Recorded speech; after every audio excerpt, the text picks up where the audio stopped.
My name's Aaron Chang. I'm a photographer and I'm startled to be here. I'm not a public speaker, although I have one sage talk under my belt and I stumbled into success, and so here I am speaking to you. Could you have a book for us? I do, actually. I've got a little magazine. But they cost 10,000 each. But it's not fun, it's kind of serious, which is ironic. But I was just told that we didn't download this file and it's going to run looking like that, which made me remember my TED Talk. I flew to Chicago and they completely shorted out electronically, which was kind of startling to me and couldn't show my slideshow.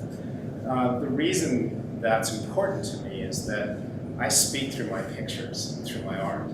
And when I was young, I was so shy and introverted that I could never do this. I couldn't do this one-on-one with somebody. I always kind of looked down. And one of my early mentors started pointing out to me, it'd be really good if you could speak to somebody.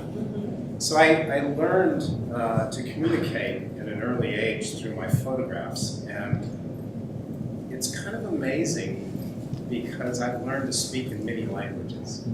One of the languages that I've been learning to speak in lately is in psychology of healing. I've been working with a number of hospitals in San Diego, and it's amazing to me the impact that art has on an environment and on a viewer. I always underestimated the value. Being a photographer, I kind of knew they were important, but I never really knew the profound psychological effect that good art or inspirational art can have on the viewer. A case in point is that I was invited to put some pieces in the emergency room at the new Scripps facility in Encinitas. And we had an opening at my gallery, which is next door, and a woman came in and just looked at me, wrapped her arms around me, and broke down. I'm like, whoa, I hope I didn't do something bad here. I didn't know what was going on. She looked at me and said, I can't really talk to you, but I want to thank you. She walked away. My wife later came up to me and told me her story. She was in the ER. She was near death. She was parked in front of my photograph of a sunset through a wave, and something in that image spoke to her and affirmed for her her desire to live. And she battled through an impossible situation. And when she woke up, she revisited that art, and that became her will to live. If you've ever been humbled by something you do, that was it for me. I was on my knees just going, oh my gosh, I'm not worthy of this situation. But I say this because now that I'm in the art business and I'm consulting with a lot of people, a lot of businesses, I really feel like I'm helping people. It's interesting that I'm bringing to an office or a restaurant or a hospital an environmental impact that reflects not only the culture of the business, but the attitudes and interests of the staffs and the viewers and the visitors to those businesses. And the effects I'm witnessing on a daily basis are profound. I just did 24 pieces in an insurance group, and the staff almost mutinied against the leadership for more art. I just stood there going, I can help you with that. But it was really amazing. And what's interesting to me, I did a hospital in Rancho Bernardo. I had a nurse literally climb out of one of those little windows there usually to thank me for the art. What I did in Rancho Bernardo was to take my skill set, which was honed all over the world, apply it to photographing Rancho Bernardo, bringing the aspects of nature into the facility, and making them proud of where they live and excited about where they go to work every day. And that was really telling to me. I was recently commissioned by American Assets to do the same kind of work I did for their La Jolla office in Seattle, photographing the area, bringing that art into the community. And the impact is just profound. In the studies with the hospital, they found that they put up a study where they did a Gauguin, a Monet, what I have to critically say, a very average photo of a tree in a field. And then they studied the impact of these images on the staff and the patients, and they found that the most profound effect was the photograph, because in a biophiliac direction, it allowed the patients and the staff to go to a place where people felt relaxed and comfortable. It's like the view out the window. You know, you look at that and go, wow, that's beautiful. You kind of connect with nature. They found, interestingly, that the Van Gogh had the most disturbing effect. The abstract art creates confusion in patients. It creates unrest in the staff. And it was really interesting because, you know, we tend to buy art thinking, oh, that's beautiful or that's great, but we seldom think about the psychological effects of the art on the viewers. And now it's really interesting for me because I walk through so many businesses, here included, and I'm starting to analyze the art on what are you saying to me through your art collection. And it's interesting, but when you start to speak that language, it's amazing what you can do on a lot of levels with the art. I got way, way ahead of myself. I was going to show you my photos first. I'm going to show them now, and hope you like these.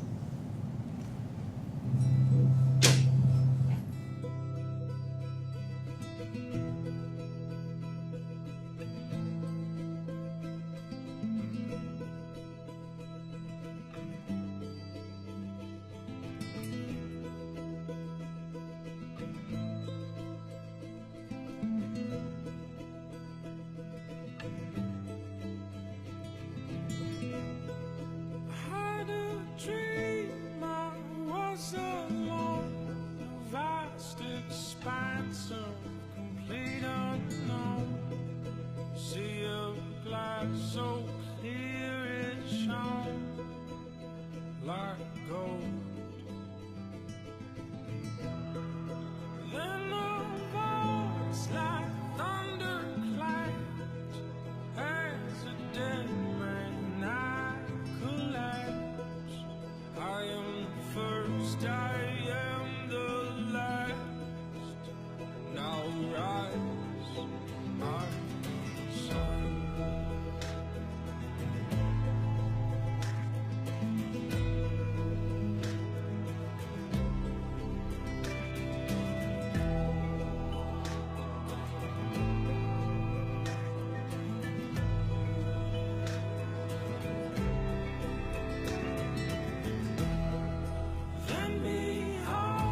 was starting to get my chops, build a portfolio. I took my portfolio, I lived in Hawaii on the North Shore, which was heaven on earth for me. But I took my portfolio to LA and I started looking for an agent. And I was showing these kind of images, this action sports thing and lifestyle stuff. And everywhere I went, they went, wow, these are good pictures, but I don't know how to market this. And I ran into that time and time again. Finally, I just threw the towel in, flew home to Hawaii, and kept working. What I didn't realize is that I was ahead of the curve. And then pretty soon, everything became about lifestyle. And then I saw action sports on the rise. And then I saw all these kind of images come into the fold. And I remember working for Carmichael Lynch, which is then one of the biggest ad agencies in the country, on a project for Ford, arguing with them about a surfing picture. This is absurd on a $100,000 a day budget. We're having this argument, and I'm saying, look, if you win the core, everybody else follows. If you lose the core, maybe half the other people follow. But why not go for legitimacy in the core? So, and I was up against 3 executives and the whole infrastructure and everything. And I think I won the argument, but I lost the battle. The interesting thing is that people now are so visually literate that they really understand. They look at pictures and they may not be able to articulate their understanding, but they get it and they really understand what a picture is saying. They may not be able to define it or give you an example, but they have a feeling. And it's interesting to me when I walk into a business, I look at the art on the wall, I read it for a lot of different levels. I want to see where they're at in terms of their culture, where they're at in terms of their interests and their lifestyles. And some offices speak to me powerfully, like, wow, I want to work here. And other people's are like, oh, I can help them. So anyway, I did a little magazine for you guys that I'm going to pass out, and it really speaks to the things I'm talking about. If there's any way I can ever help you with your art needs, I'm available. So thank you for your time and for your kindness.